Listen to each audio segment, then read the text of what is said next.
Hi అండి, అందరికీ నమస్కారం. నేను మీ సుజాత రవీంద్రనాథ్. మేము రీసెంట్గా కాశ్మీర్ ట్రిప్ వెళ్ళొచ్చాము. ఎపిసోడ్ 1 అప్లోడ్ చేశాను. చాలా హ్యాపీగా ఎంజాయ్ చేసి వచ్చాము. అయితే ఇప్పుడు చాలా బాధగా అనిపిస్తున్నదండి. మేము వెళ్ళిన 10 రోజులకే ఈ సంఘటన జరిగింది. టూరిస్టుల మీద టెర్రరిస్ట్ అటాక్ జరగడం అసలు ఎంత మనసుని కష్టం అనిపిస్తుందో తెలియదు.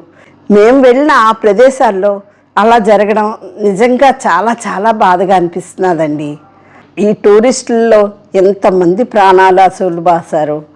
వాళ్ళందరిది ఒక్కొక్కరిది ఒక్కొక్క కథ వింటుంటే అయితే చాలా ఏడుపు వస్తున్నది. ఏం చెయ్యాలి, ఎలా చెయ్యాలి అనిపిస్తుంది. మేము 10 రోజుల క్రితం కాశ్మీర్ వెళ్ళినప్పుడు మేము అక్కడ ప్రజలతో మాట్లాడాం. ఇప్పుడు కాశ్మీర్ ఎలా ఉంది, మీరు అందరూ ఆనందంగా ఉన్నారా అని.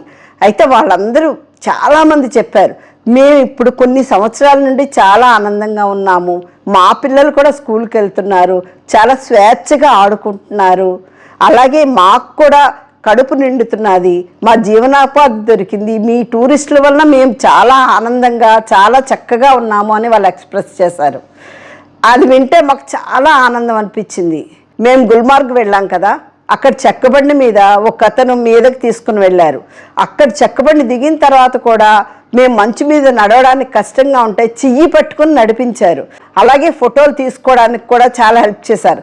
ఏంటంటే వాళ్ళ ఆశ ఎంతో కొంత చేతిలో డబ్బులు పెడతారు కదా అని. అయితే అతను చెప్పాడు, నాకు 5 ఆడపిల్లలమ్మా, ఇలా టూరిస్టులు వచ్చినప్పుడే మాకు డబ్బులు వస్తాయి. ఈ డబ్బులనే దాచుకొని, ఎందుకంటే 6 నెలలు చలి మంచుతో కప్పబడి ఉంటుంది అక్కడంతాను, టూరిస్టులు రారు. ఇదే టైం మాకు టూరిస్టుల టైము. మేము ఈ డబ్బులను దాచుకొని తర్వాత తింటాము అన్న విషయం చెప్తే చాలా బాధ అనిపించింది. అయితే వాళ్ళు చేయాల్సిన పని కూడా ఒకటి ఉందండి. ఇప్పుడు మొన్న దాల్ లేక్ వీడియో చూశాను. మేము దాల్ లేక్ వెళ్ళి ఎంత ఎంజాయ్ చేసామో అంతా కూడా ఎపిసోడ్లో పెట్టాను కదా. దాల్ లేక్ చాలా బాగుంటుంది. అలాంటిది నిర్మానుష్యంగా మనుషులు లేక బోట్లు వేయక అలా ఉంటే చాలా ఏడుపు వచ్చిందండి. అలాంటిది వాళ్ళందరి జీవితాలు, దాల్ లేక్లో అయితే పళ్ళు అమ్ముకునే వాళ్ళు, టీలు అమ్ముకునే వాళ్ళు, ఇలా ఎంతమందో వ్యాపారం, వాళ్ళందరి జీవనం పోయింది. అసలు కాశ్మీర్లో అయితే మేము వెళ్ళినప్పుడు రోడ్లన్నీ బ్లాక్ అయిపోయి ఎక్కడికక్కడ ట్రాఫిక్ జామ్. అలాంటిది ఇప్పుడు కాశ్మీర్ రోడ్లన్నీ బోసిపోయినట్టు ఖాళీగా ఉంటే చూస్తుంటే అయితే నాకైతే చాలా బాధగా అనిపిస్తున్నదండి.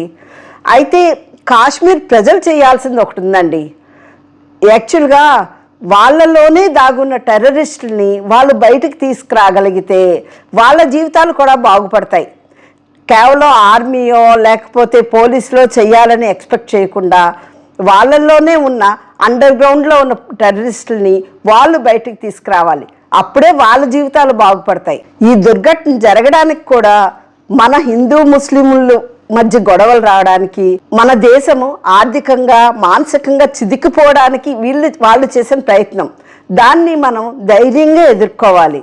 యాక్చువల్గా మేము కాశ్మీర్ నుండి రాగానే మా పిల్లలకి, ఫ్రెండ్స్కి అందరికీ పేరున మీరు వెళ్ళాలి కాశ్మీరు, మీరు వెళ్తే ఎంత అసలు భూలోక స్వర్గం అంటే కాశ్మీర్ని చూస్తేనే అర్థమవుతుంది. ప్రతి ఎండుటాక్ కూడా చాలా అందంగా కనిపిస్తుంది. ఇలా చెప్తూనే వస్తున్నాం.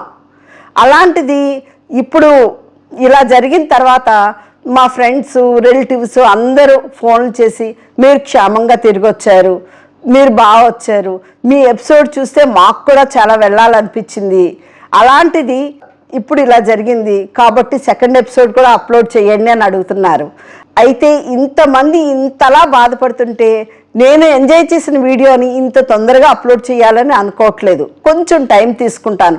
తప్పకుండా వాళ్ళందరి కోసం నేను తప్పకుండా అప్లోడ్ చేస్తానండి. ఎంత ఆనందం చూసాం, ఎంత సందడి చూసాం. అలాంటి కాశ్మీరు ఇలా బోసిపోయినట్టయితే చాలా బాధగా అనిపిస్తుంది.